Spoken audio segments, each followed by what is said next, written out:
the words from the pages change your world. Your word can change your heart. It can change your mind. It can change your life. Can change your world. All right, my beautiful. It's morning. Oh, you must be on the West Coast. It's good afternoon over here on the east side of the United States. But of course, we over here at 2 o'clock. Maybe it's still 11 o'clock over there. But nonetheless, good afternoon, good morning, wherever you may be. We know that we nationwide, baby. It's cool. New Black Wall Street Book Club coming back out to today with the Millionaire Mastermind Alliance. Of course, some of you guys might be like, what is that? Well, that's actually something that we do very special in our particular group called the Club Millie. We've told you guys about this a little bit, but I'll make sure that you're aware of it. And tonight, I'm just doing my study. This is just something I got to read and I got to catch up and all that stuff. So I'm just bringing you into my world because most people just don't read, but we're going to be reading today. And they're going to be talking about the 6 most dangerous enemies. But nonetheless, this is something that is exclusive to Club Millie. And so if you're saying to yourself that you're sick and tired of hanging out with the wrong group or the wrong crowd of people, and you're ready to walk away from the crowd, well, we got an opportunity for you right here at Club Millie. What is Club Millie? Well, Club Millie is a Black investment group where we are actually focusing on helping 1,000 Black folks save and invest $1,000 this year. And collectively, that's $1 million of capital that will give us leverage. That leverage will then give us a power. Power to what? Power to walk into any door that we decide and make demands. Why? Because we can pay for them. And so that's what I really want you to understand about this capitalistic society, that we must march with our money, we must protest with our profit, and we must rally with our revenue. All that other stuff is just noise. And until we buy our way or finance our own freedom at this point in time in 2017, we're really doing nothing. But nonetheless, there are 4 initiatives through Club Millie. Number 1 is an investment group. Number 2 is a real estate investment trust. Number 3 is a peer-to-peer lending firm, and then also number 4 is a venture capitalism firm. What do we do with those 4 pillars? Number 1, investment group, that's going to actually teach us group economics, learn how to trust one another with money, taking the same risk and having the same reward, no head, no tail, all of us doing something together, everybody putting the comments low together. What's going on, Ronald? How are you, brother? Ms. LaToya Washington, Miss LaToya from List, man. We're going to be at List on Saturday. You got to put in the List stands for Learning and Success Training, I believe. You make sure I say that right. But this Saturday, if you are a small business or business owner, you need to be there this Saturday if you are in Atlanta or in the surrounding area where you can actually get your business development on. Too many of us are trying to do it all by ourselves, and we need some help.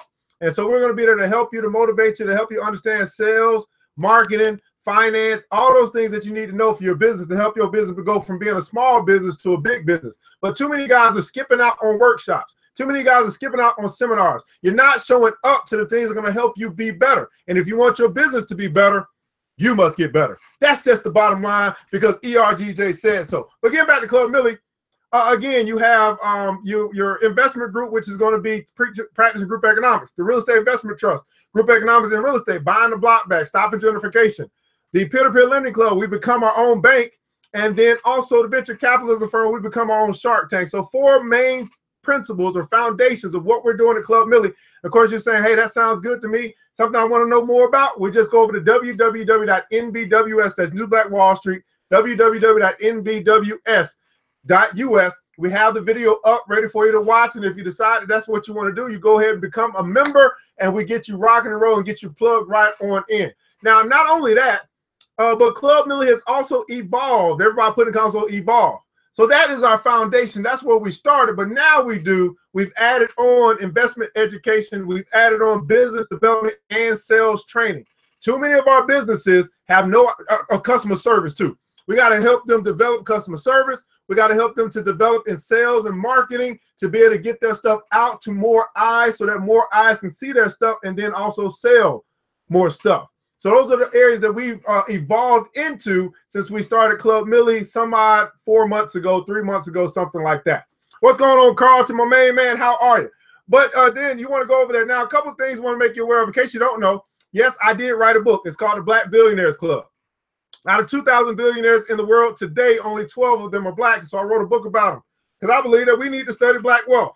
If you want to be wealthy, you need to study wealthy people. And we got 12 of them who have overcome insurmountable odds, become the economic giants of the Black world today. And I just don't understand. I just don't know whether they're going to ever get talked about Black History Month. But you got a book right here that you can pick up, and you can actually have this in your library. Now, here's the deal. If you order the book today, we're going to have a special through Labor Day. All right. So if you order the book, we're going to be giving a game away for $24.99. You're going to actually get a free gift. And that free gift is going to be a class on Bitcoin. Bitcoin, again, or cryptocurrency, is just leaps and bounds making people wealthy and rich. And hopefully you're going to be one of them. Matter of fact, Ethereum just overnight last night jumped up 18%. My question to you, did you get that 18%? Did you get some of that 18%? I know I did. And if you didn't, I don't know why, because we're teaching you how to invest. We're teaching you how to transfer, how to trade, and also how to cash out of Bitcoin or cryptocurrency if that is an asset that you decide that you want to invest in. But nonetheless, we need to get to the study, because, you know, I'm here to study today, and hopefully you're ready to rock and roll with us. Now, what are we doing? We're going through the book. This is our foundational book for the Millionaire Mastermind Alliance, okay? It's called The Law of Success. It's by Napoleon Hill. It's the Wealth Builder's Lesson Plan, or Wealth Builder's Lesson Plan for achieving your dreams, okay? So here's the deal. Everybody put in the comments of success. How many of you guys are serious about success? Now, if you say that you are, then I want to know, what does that look like, right? Because to me, if you're serious about success, that says to me that you're hanging around with successful people. It says to me that you're investing in yourself and in your business, in your enterprise. It says to me that you have more time for education than you do for entertainment. I want to know, are you serious about success? Because it's easy to say, but I don't really know what you say. I want to see what you do. And does your actions show that you're serious about success? Because interest, a lot of us are interested. Interest shows up in conversation, but commitment shows up in behavior. Can we see success in your behavior, day in and day out? What's going on, Mr. Knowles? How are you, man? Good morning. You were more on vacation, almost already. Go hard on the movement. That's what I'm talking about. Go hard in the paint. So we're picking up here. That's right. Daily consistent action breeds success. Let me say that again. Consistent action breeds success. What are you doing on a daily basis that you are consciously and deliberately doing towards reaching your goal? Or are you just hoping that your goal is going to get reached with you watching TV? I'm just saying. Anyway, let's get right into the book, Law of Success. We are into the 6 most dangerous enemies. The 6 most dangerous enemies. We'll probably only get to 3 today, but this is the study. So it says here, the 6 specters are labeled the fear of poverty, the fear of death, the fear of ill health, the fear of loss of love, the fear of old age, and the fear of criticism. Every person on earth is afraid of something. Most fears are inherited.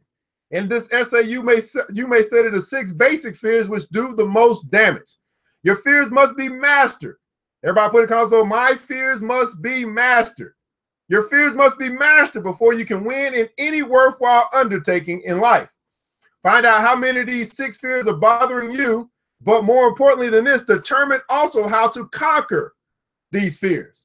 In this picture, you have the opportunity to study your 6 worst enemies. These enemies are not beautiful. The artist who drew this picture did not paint the 6 characters as ugly as they really are. If he had, no one would have believed him.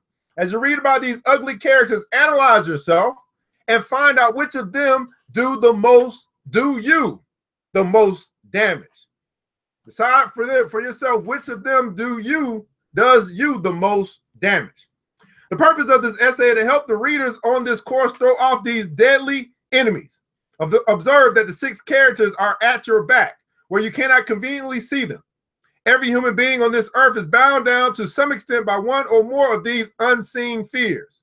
The first step to be taken in killing off these enemies is to find out where and how you acquired them. They got their grip upon you through 2 forms of heredity. One is known as physical heredity, to which Darwin devoted so much study. The other is known as social heredity, through which the fears, superstitions, and beliefs of men who lived during the Dark Ages have been passed on from generation to another. Let us study first the part of physical heredity has played in creating these 6 basic fears.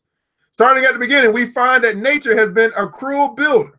From the lowest form of life to the highest, nature has permitted the stronger to prey upon the weaker forms of animal life. The fish prey upon the worms and insects, eating them bodily. Birds prey upon the fish. Higher forms of animal life prey upon the birds and upon one another, all the way up to the line of man. And man preys upon all other lower forms of animal life and upon man. The whole story of evolution is one unbroken chain of evidence of cruelty and destruction of the weaker by the stronger. No wonder the weaker forms of animal life have learned to fear the stronger. The fear consciousness is born in every living animal. So much for the fear instinct that came to us through physical heredity. Now let us examine social heredity and find out what part is played in our makeup. The term social heredity has reference to everything that we are taught. The term social heredity has reference to everything that we are taught. Everything we learn or gather from observation or experience with other living beings. Lay aside any prejudice and fixed opinions you may have formed, at least temporarily, and you may know the truth about your 6 worst enemies, starting with the fear of poverty. The fear of poverty. Now, before we get into the fear of poverty, I really want you to think about what you've been taught or what you have learned or gathered through observation and experience. I believe that many of us we're sick. When I say we sick, boss, it's because of what we have learned, what we have been taught, and more often than not, what we've been taught by some other race about our race. Not what we've been taught by our own race, but what we've been taught by other races about our race. Isn't that crazy? You go to school and you learn about black folk from white folk, not from black folk. You go to school and learn about slavery and all these despicable things that have happened in time. But you hear about all of that, and it always makes the white folk look good. It always makes them look holy and pure. And it makes the black folk look like they're the scum of the earth. Think about what you've been taught and what you have learned through observation and experience. Now, the fear of poverty is one of the 6. It's the first one that's listed here, the fear of poverty.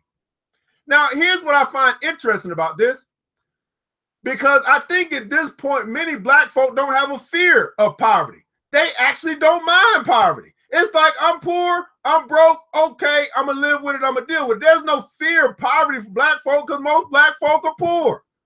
Isn't that crazy that it doesn't bother us anymore?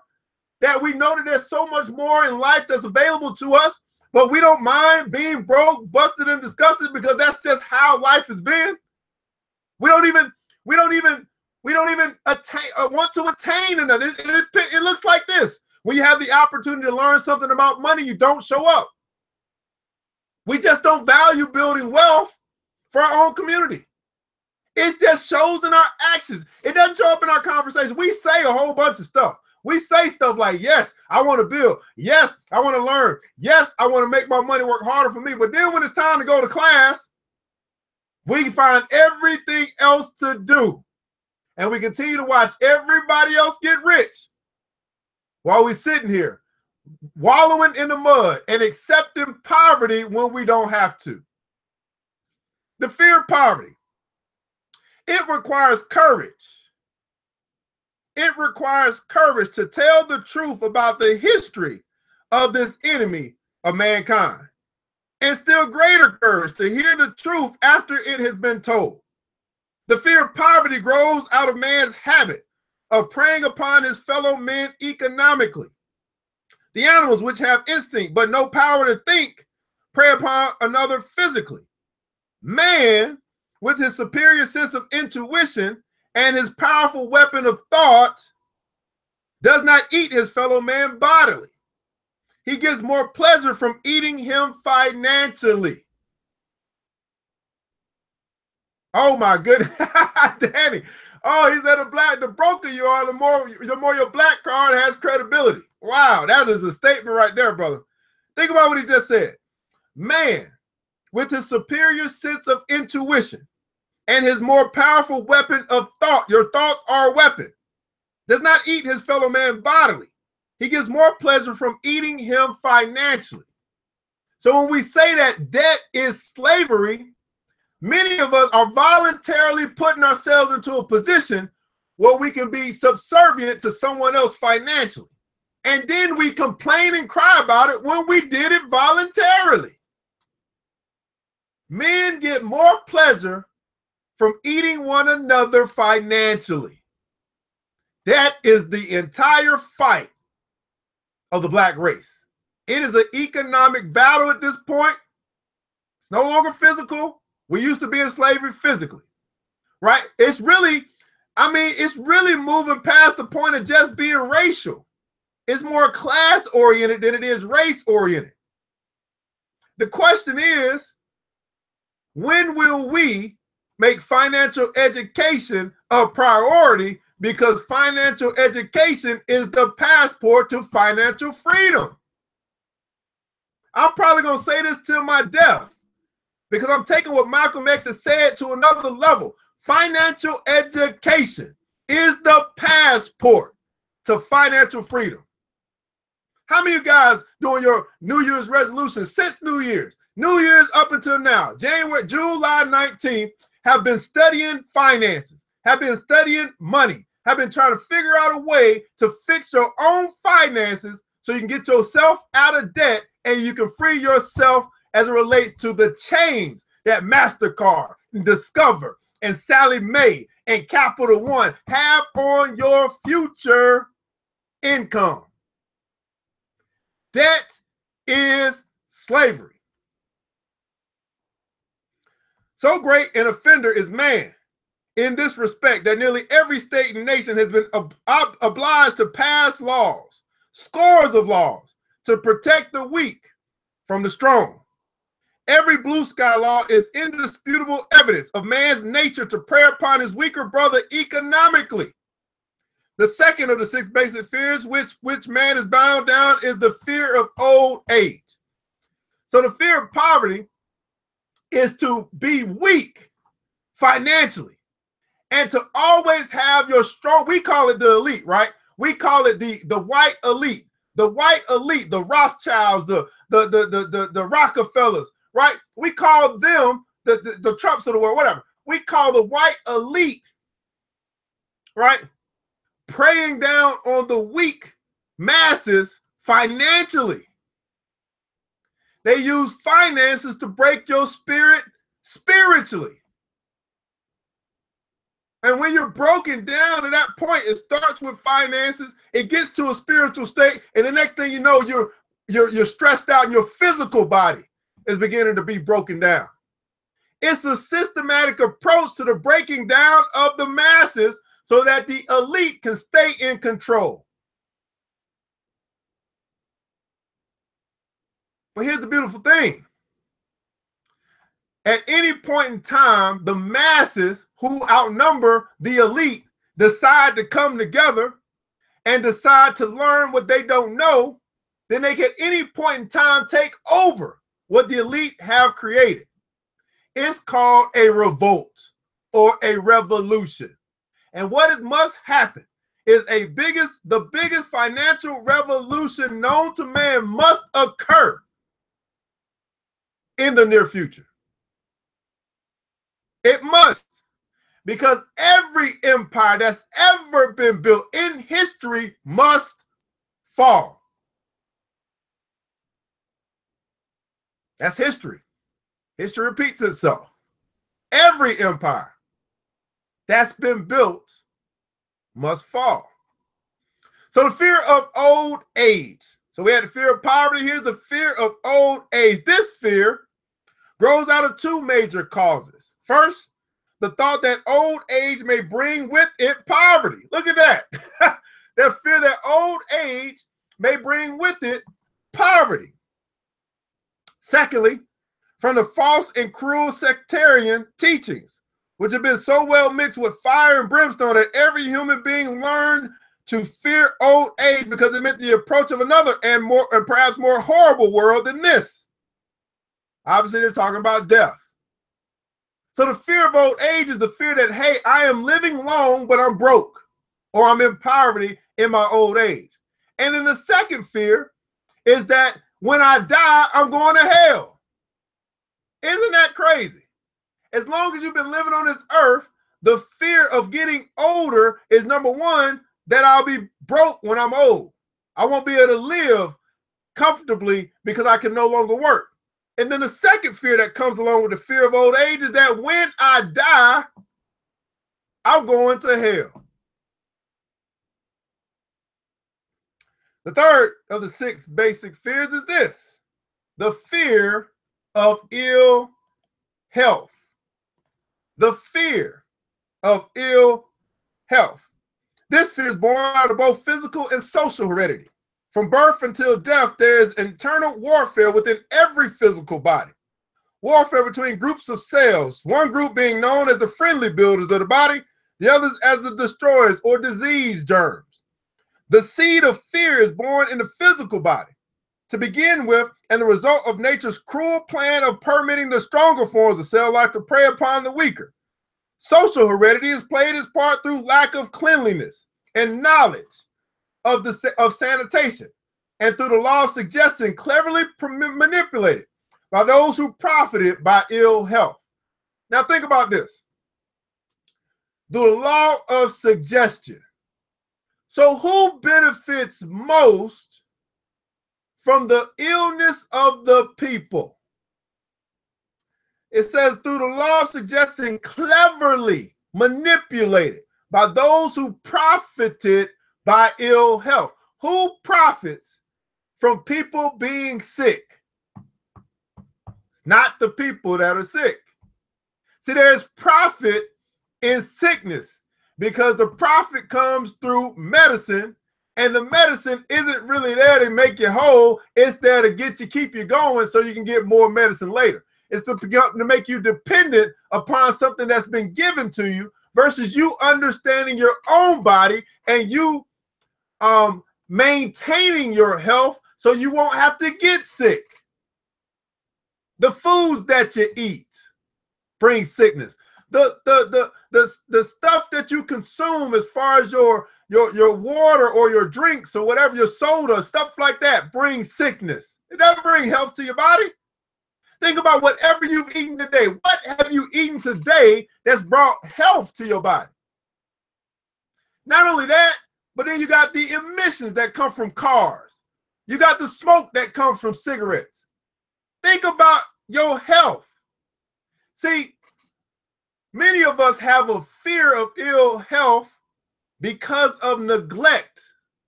We neglect to take care of ourselves, and we know we don't take care of ourselves. We know we're going to be dependent upon someone else or something else to help keep us alive. Some of us are sick in the area of what we decide to do with our bodies. Oh, let me not, I'm trying not to go there today. I'm trying my best to keep calm. But yeah, you know what I'm saying? Passing diseases from one to another. Not being careful and conscious about what you're doing. Sick. And who profits most from you and I being sick?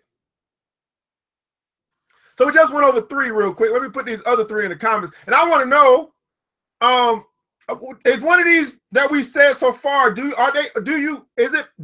you affected or plagued by the fear of poverty, the fear of old age, or the fear of ill health? Do any one of those 3 speak to you more so than the other as I prepare to write these other 3 in so we can go through the rest of it? Might as well go through the rest of it. Might as well go through the rest. We're going to go through the rest of it. Might as well. I'm going to stop right there, but you guys are such nice people. Outside, I'm going to go ahead and do the rest. Oh, man, this next one's going to be, this next one I think is me. Let's go through all 6, and then you determine for yourself which one of the 6 fears really bothers you the most, okay? If you already came across one, go ahead and put that in the console. If not, we can wait to the end. Which one of these fears really bothers you the most? All right. The fourth of the 6 basic fears is the fear of loss of love of someone. The fear of loss of love of someone. This fear fills the asylums with the insanely jealous, for jealousy is nothing but a form of insanity. It also fills the divorce courts and it causes murders and other forms of cruel punishment. It is a holdover handed down through social heredity from the Stone Age, when man preyed upon his fellow man by stealing his mate by physical force. The method, but not the practice, has now changed to some extent. Instead of physical force, man now steals his fellow man's mate with pretty colorful ribbons and fast motor cars and bootleg whiskey and sparkling rocks and stately mansions. Man is improving. He now entices where once he drove. He now entices where once he drove. The fear of loss of love for someone. Now, I think this one here may affect a whole bunch of women. And the reason why I say that is because I think that there's this thought or doubt that when you find that mate, or maybe you with someone now or whatever, that there's always, I think there's always this piece in the back of your head, like he's gonna cheat on me, like he ain't gonna do right, he's not gonna be good to me, like this fear of loss of love, which causes the buildup of this wall so that you don't love at all. It says, hey, I'm just, you know what I mean, forget all that. This whole loss of love thing, I can't deal with this no more. So I'd rather not love at all. That way I don't have to lose love and I never get connected to anyone. I don't know. I'm just saying the fear of loss of love of someone. I think that this right here is one of the main reasons why we see so many broken homes, so much divorce, so many people deciding they're not going to even give love a chance. The fear of loss of love has driven more people away from love. I don't know what you guys think. So the team said, retire without money to live. The fear of old age. Okay, I got you. Now next, let's talk about this, the 5th of the 6 basic fears. And I think this might be a big one too. The fear of criticism. Now I overcame this one. I don't give one too hot about whatever at this point. The fear of criticism.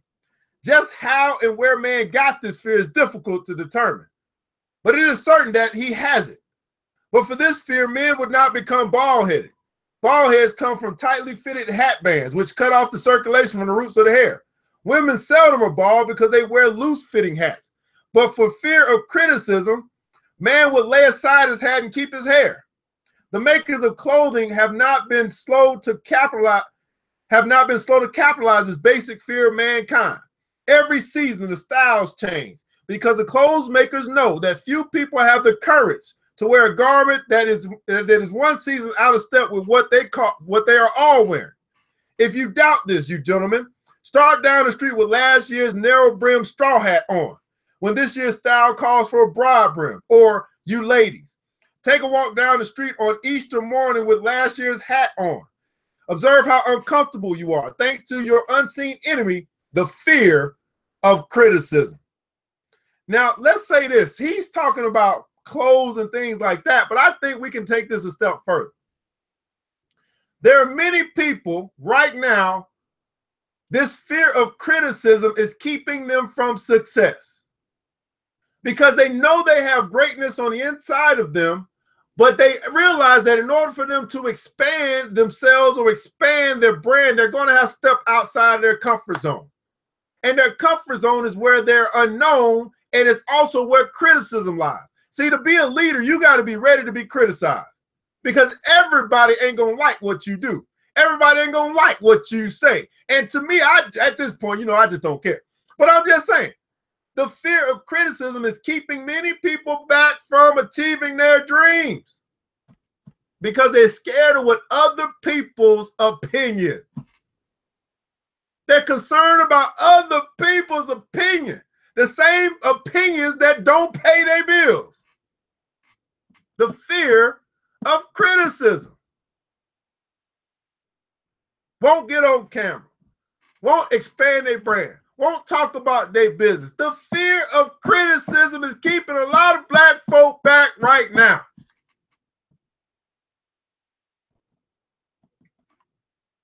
The sixth and last of the six basic fears is more dreaded than them all. And it's called the fear of death. For tens of thousands of years, man has been asking the still unanswered question, whence and or whither. The more crafty of the race have not been slow to offer the answer to this internal question. Where did I come from and where am I going after death?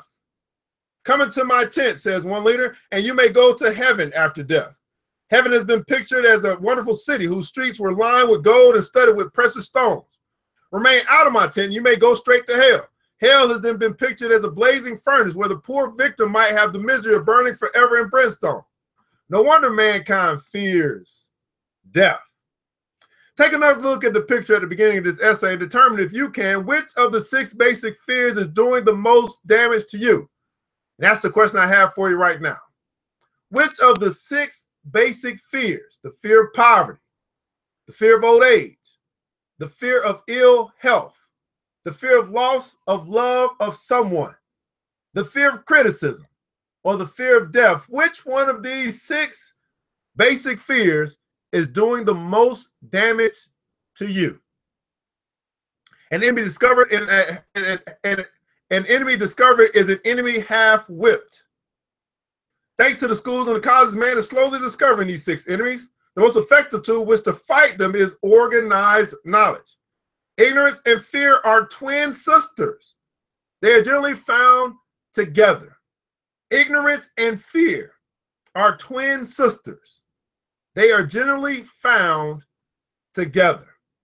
But for ignorance and superstition, the six basic fears would disappear from man's nature in one generation. In every public library may be found the remedy for these six enemies of mankind, providing you know what books to read. Begin by reading The Science of Power by Benjamin Kidd, and you will have broken the stranglehold of most of the six basic fears. Follow this by reading Emerson's essay on compensation. Then select some good book on auto-suggestion or self-suggestion, and inform yourself on the principle through which your beliefs of today become realities of tomorrow. Mind in the Making by Robinson will give you a good start towards understanding your own mind. Through the principle of social heredity, the ignorance and superstition of the Dark Ages have been passed on to you, but you are living in a modern age. On every hand, you can see evidence of every effect has a natural cause. Begin now to study effects by their causes, and soon you will emancipate your mind from the burden of the six basic fears. So think about this. Whatever situation that you are in right now that's going on in your life is an effect. But your job or your goal or what really is going to help you out is figuring out the cause that brought you to this effect. Why are you in the position that you are in right now, good or bad? What's the cause that's brought you to this effect? If you are experiencing massive success in your life right now, it's good to determine what is the cause of this success. What has brought you to this place? If you're finding in your life right now broke, busted, and disgusted, that's the effect. You got to figure out the cause that brought you to this effect. What decisions have you made? What direction did you turn? What's the cause that's brought you to this place right now, both good or bad? Begin by studying men who have accumulated great wealth and find out the cause of their achievement. Begin by studying great men and women who have accumulated great wealth and find out the cause of their achievement. Henry Ford is a good subject to start with. Within a short period of 25 years, he has whipped poverty and made himself the most powerful man on earth. There was no luck or chance or accident back of his achievement. It grew out of his careful observation of certain principles which are available to you as they were to him. Henry Ford is not bound down by the 6 basic fears. Make no mistake about this. If you feel that you are too far away from Ford to study him accurately, to begin by selecting 2 people whom you know close at hand, one representing your idea of failure and the other corresponding to your idea of success. Think about 2 people, one that you consider a failure, one that you consider a success. Find out what made one a failure and the other a success. Get real facts. In the process of gathering these facts, you will have taught yourself a great lesson on cause and effect. Nothing ever just happens. Everything from the lowest animal form that creeps on the earth or swims in the seas up to a man is the effect of nature's evolutionary process. Evolution is orderly change. No miracles are connected with this orderly change. Not only do the physical shapes and colors of animals undergo slow, orderly change from one generation to another, but the mind of man is also undergoing constant change. Herein lies your hope for improvement. You have the power to force your mind through a process of rather quick change. You have the power to force your mind through a process of rather quick change. In a single month of properly directed self-suggestion, you may place your foot upon the neck of every one of these 6 basic fears. In 12 months of persistent effort. You ever thought about that? What you could do, how wonderful or how awesome or how great, how much massive success you can have if you just put in persistent effort for 1 year. No distractions. 1 year. Are you willing to sacrifice 1 year of your life to have the best rest of your life you could ever imagine? Let me ask that again. Are you willing to sacrifice 1 year of your life of consistent and persistent effort to have the best rest of your life? There's some people, it's just these things, these vices, these distractions, they're too important to them. They got to have them. The things that are keeping them back, they got to hold on to. But there's some people that are willing to make a decision. Say, I'm willing to give this up, this 1 year, and just see what happens. So I can have the best rest of my life. In 12 months of persistent effort, you may drive the entire herd into the corner, which will never again do you any serious energy. You resemble tomorrow the dominating thoughts that you keep alive in your mind today. Plant in your mind the seed of determination to whip your 6 basic fears, and the battle will have been half won then and there. Keep this intention in your mind, and it will slowly push your 6 worst enemies out of sight, as they exist nowhere except in your own mind. The man who is powerful fears nothing. The man who is powerful fears nothing. The powerful man loves God, but fears him never. Enduring power never grows out of fear. Any power that is built upon fear is bound to crumble and disintegrate.